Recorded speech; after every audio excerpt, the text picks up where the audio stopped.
यदि आप SSC railway में किसी भी एग्ज़ाम की तैयारी कर रहे हो तो यह रीजनिंग का प्रैक्टिस सेट आपका बहुत काम आएगा। सभी क्वेश्चन प्रीवियस ईयर से लिया गया है।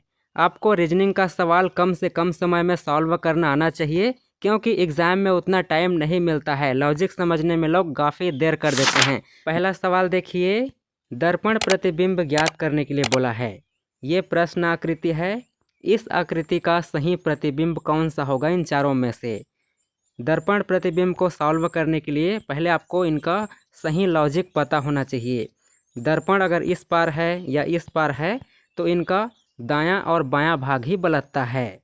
अगर ये दर्पण ऊपर नीचे होता, मान लो इस पार होता, तो इनका ऊपर और नीचे का भाग बस बलटता है। तो इन सब को पहले याद रखना बहुत ज़रूरी है, वरना आप सही प्रतिबिंब को नहीं पहचान पाओगे।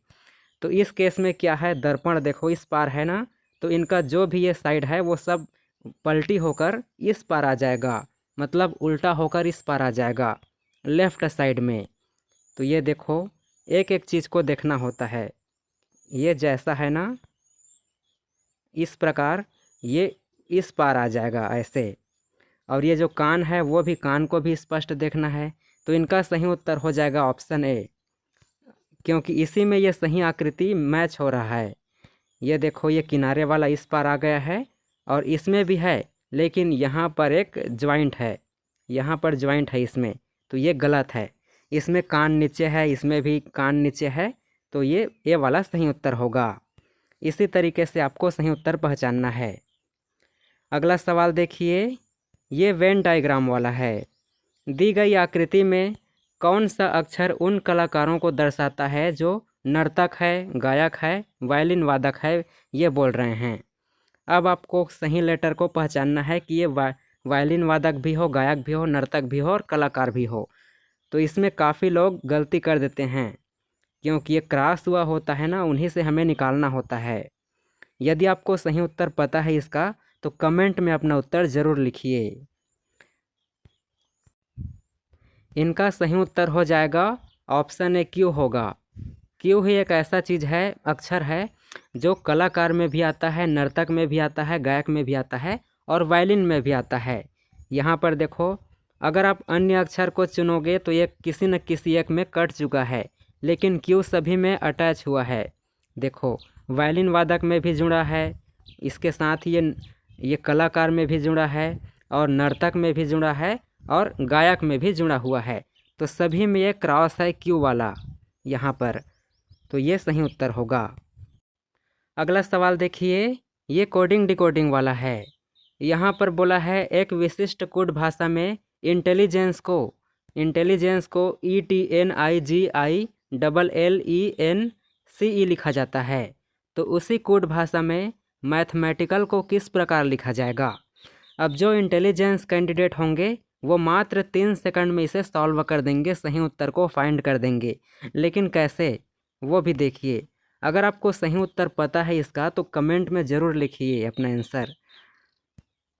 देखो यहाँ पर क्या लॉजिक लगाना है, एक एक चीज़ को आप देखोगे, आरेख बनाओगे तो बहुत टाइम लग जाएगा। कौन किसके नीचे आ रहा है वैसा आरेख नहीं बनाना है भाई।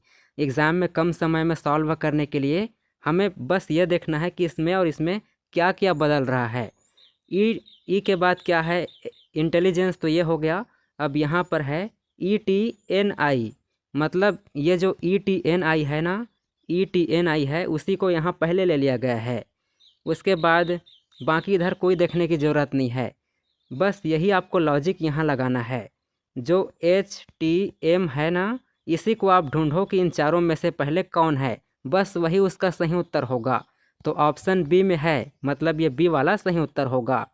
बाकी एक एक चीज़ को भी आप देख सकते हो कंफर्म करने के लिए, लेकिन कम समय में सॉल्व करने के लिए ट्रिक यही है कि आप पहले 3-4 लेटर को देखो इसमें किस क्रम में जमा हुआ है। इसी तरह से कोडिंग डिकोडिंग को सॉल्व करना है। अगला सवाल देखिए, ये लुप्त संख्या ज्ञात करने वाला है।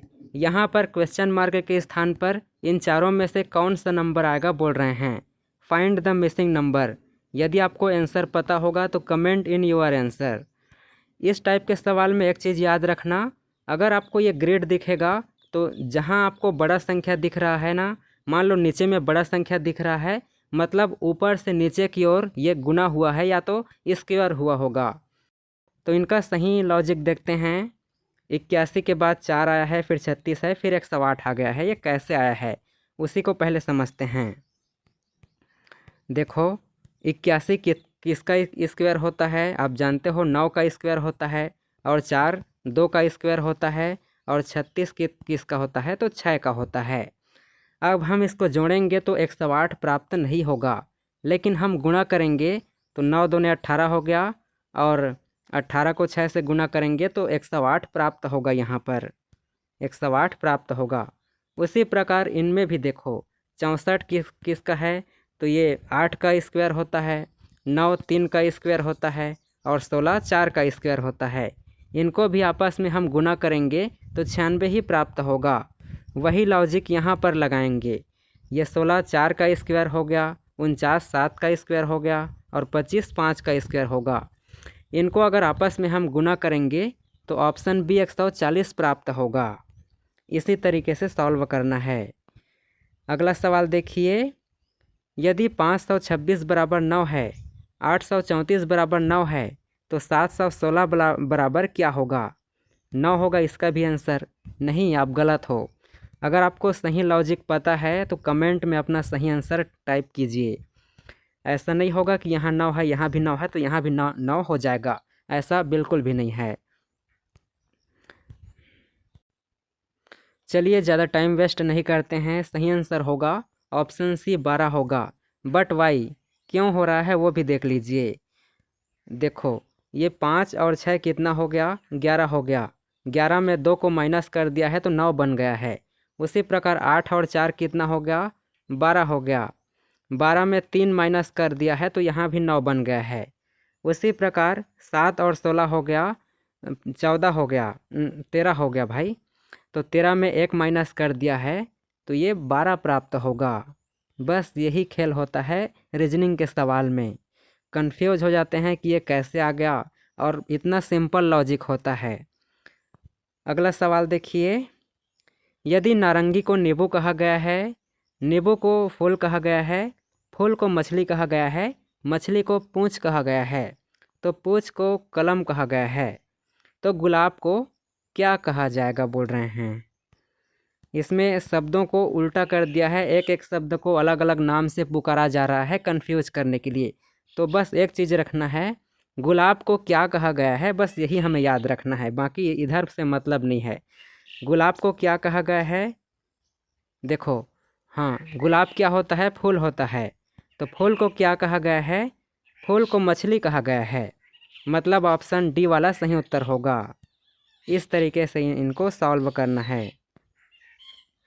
अगला सवाल देखिए, ये भी मिरर इमेज का है, यानी दर्पण प्रतिबिंब वाला है। ये प्रश्न आकृति है, इस बार नीचे में दर्पण बना हुआ है। तो जैसा कि हम लॉजिक बताए हैं, अगर नीचे में दर्पण रहेगा तो ऊपर और नीचे का भाग बस बदलता है, दायां बायां नहीं बदलता है भाई। तो आप सही उत्तर बता पाओगे? Comment in your answer in 5 second. बहुत सिंपल है, कोई भी इसे 3 सेकंड में फाइंड कर देगा। और सही उत्तर होगा ऑप्शन सी, क्योंकि देखो ऊपर और नीचे का भाग बस बदलेगा तो ये वाला ऊपर में चला जाएगा, बीच में बिंदु वही रहेगा, और ये वाला भी ऐसे ही रहेगा, ये नहीं बदलेगा, इसी साइड में रहेगा, क्योंकि दायां और बायां भाग इसमें नहीं बदलेगा इन केस में। तो इनमें तो इस पार हो गया है, इसमें भी इस पार हो गया है, और इसमें ये वाला नीचे ही है। तो ऑप्शन सी वाला ही सही उत्तर होगा। अगला सवाल देखिए, यदि 431 को 12 लिखा गया है तो 435 को 345 को कितना लिखा जाएगा? ये नंबर एनालॉजी का सवाल है भाइयों। यदि आपको सही आंसर पता होगा तो कमेंट में अपना आंसर ज़रूर टाइप कीजिए। बहुत सिंपल लॉजिक है। इनसे छोटा संख्या बना है, मतलब इनसे घटाकर कुछ न कुछ इसमें काट छाँट करके ही छोटा संख्या बनाया है। यहाँ गुना का कोई लॉजिक नहीं है, ना ही स्क्वायर का कोई लॉजिक नहीं है। चलिए सही आंसर देखते हैं कैसे आ रहा है। यहाँ पर सिंपल दिख रहा है कि 4 को अगर 3 से गुना किया जाए तो 12 प्राप्त होगा, और 1 है तो 12 में 1 को गुना करेंगे तो 12 ही प्राप्त होगा। तो 12 ही है। उसी प्रकार यदि 3 को हम 4 से गुना करेंगे तो 4 तिया 12 हो गया। उसको 5 से गुना करेंगे तो 12 पंछे 60 हो जाएगा। मतलब ऑप्शन बी वाला सही उत्तर होगा 12 पंछे 60। इस प्रकार सॉल्व करना फटाफट। अगला सवाल देखिए, गणितीय संक्रियाएं मतलब मैथमेटिकल ऑपरेशन वाला है ये। यदि ए का अर्थ बी है सी और यदि ए का अर्थ प्लस है, बी का अर्थ माइनस है, सी का अर्थ गुना है, तो यहाँ पर 10C4 ए 4CA B6 बराबर क्या होगा। यहाँ पर कोष्टक भी है, उसको हम नहीं बोल रहे हैं। इसको सॉल्व करने के लिए सिंपल है, जो जो बोला है समीकरण में बना दो। सी को क्या बोला है तो ये गुना हो गया है, और ए को क्या है तो ये प्लस है, बी को यहाँ माइनस किया है, और सी को गुना किया है। इस तरीके से जो सूत्र है उनको रख दीजिए और हल कर दीजिए, बोडमास रूल से हल कर दीजिए। तो इसमें भाग वाला कोई सवाल ही नहीं है, डिवाइड तो नहीं है, बोडमास में भाग पहले होता है, तो भाग नहीं है तो सीधा गुना होगा। ये 10 चौक 40 हो जाएगा, और यहाँ भी 4 चौक 16 हो जाएगा, और माइनस ये 6 होगा, तो ये हो जाएगा। 16 में 6 को माइनस कर देंगे तो 10 प्राप्त होगा, और 50, मतलब ऑप्शन बी इसका सही उत्तर होगा। अगला सवाल देखिए, ये 4/3 का ग्रिड रीजनिंग है। यहाँ भी क्वेश्चन मार्क है, तो आपको सही आंसर का पता लगाना है। यहाँ भी देखिए, ऊपर से नीचे की ओर ये बड़ा संख्या बन रहा है, मतलब ऊपर से नीचे ही जो भी इनमें हो रहा है गुना हो रहा है। तो आपको सही आंसर का पता लगाना है, यहाँ पर कौन सा अंक आएगा। यदि आपको पता होगा तो बिल्कुल बताइए, बहुत सिंपल है ये, उतना भी कठिन नहीं है। सोचिए, देखो अगर हम इनको जोड़ेंगे तो नहीं आएगा। 7 4 11 हो गया, और 11 2 13 हो गया, तो जोड़ने पर नहीं आ रहा है। अगर हम इनको गुना कर देंगे 7 चौक 28, तो गुना करने पर भी नहीं आ रहा है, एक दूसरे में गुना करेंगे तो। अब इसमें हम स्क्वायर करके देखते हैं, तो 7 7 49 हो गया, 4 चौक 16 हो गया, और 2 दूने 4 हो गया। अगर इनको हम आपस में जोड़ेंगे तो 59 69 ही प्राप्त होगा, एक कम 70 यहाँ प्राप्त होगा। उसी प्रकार बीच वाले को भी देखते हैं। 3 का स्क्वायर 9 होता है, 9 का स्क्वायर होता है 81, और ये 1 हो गया, मतलब इनको जोड़ने पर 91 ही प्राप्त होगा, ये सही है। उसी प्रकार लास्ट वाले में भी देखते हैं। 2 का स्क्वायर 4 होता है, 6 का स्क्वायर 36 होता है, 5 का 25 होता है। अब इन सभी को हम जोड़ देंगे तो कितना प्राप्त हो जाएगा। ऑप्शन बी 65 प्राप्त होगा। ये लास्ट सवाल है, नंबर एनालॉजी का ही सवाल है ये भी। इसका आंसर भाइयों मुझे पता नहीं है, आपको ही कमेंट में बताना है। यदि आप इंटेलिजेंस कैंडिडेट के अंतर्गत आओगे तो ये देखो, इनको आप सही लॉजिक को क्रैक कर पाओगे, बस थोड़ा सा कठिन है इसमें। अगर आप इसका आंसर बता पाएंगे तो कमेंट में अपना टाइप ज़रूर कर देना, वरना हम अगले वीडियो में इसका सही आंसर रिवील कर देंगे। चैनल को सब्सक्राइब कर लीजिए, डेली रीजनिंग का practice set challenge video upload हो रहा है।